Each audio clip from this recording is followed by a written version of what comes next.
I want you to think about the teachers in your life. Do the teachers you know feel empowered to lead?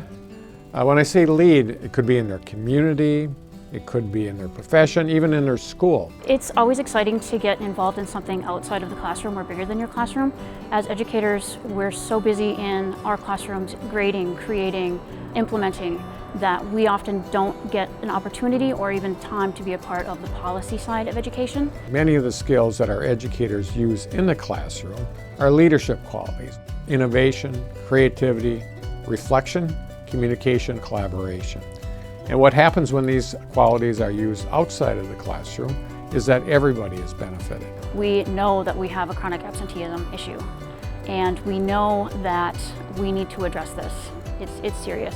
We have been talking about it and working on it, but the leadership has been coming from administration primarily. Every Teacher Leader Summit gives schools an opportunity to bring a team here to focus on an issue and try to work towards a plan to address that issue in their school. What was really exciting to me was watching this group congeal, and the teacher lead is a former student from Bayfield, which was really exciting to watch that process of her step into that role, and has done a fabulous job. It's a new experience. I'm really excited. I'm nervous, but I'm excited to take on the leadership role and see it through. When you're in a school where teachers feel empowered to lead, you can just feel the difference. It creates a culture focused on students and their well-being and their learning. There's examples of this all across the state of Wisconsin. The teacher plays a much larger role than I think a lot of people view. We are a large part of the community. The teachers are the leaders in the classroom, and for that reason, teachers, in my opinion, should have a voice at the table of any discussion that involves education issues.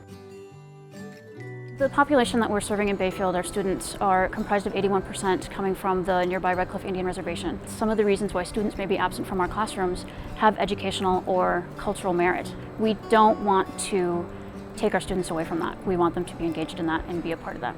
So here we are in Lambeau Field, of all places. We have a great group of teachers here, and they're going to be actually working on projects that will impact kids back home. We want to look at how do we support students in their engagement of that educational or community involvement, and not have their attendance records affected, but also how does a school support their engagement in those areas without being hurt by the numbers. I'm jazzed about where these ideas go from here. I'm even more jazzed about how far we can take the whole notion of empowering teachers to help our kids. Leadership looks different to everybody. It's a matter of recognizing that we are all leaders. You have the ability to be a leader in your school and in your district. Being confident enough to be able to contribute to that conversation. We have to understand how important teacher leadership is to what happens in the classroom, to what happens in the school building, to what happens at the school district. So as state superintendent, it's something that I feel we have to continue to nurture at a real high level. I think if teachers were to recognize their leadership capabilities and recognize those strengths and recognize they are the experts in the classroom, I think we could move towards resolving a lot of the issues that we face in public education. So this is my request for today. Every time you see a teacher, remind yourself this person has the potential to lead, maybe even more than they realize. So ask yourself, what can I do to help?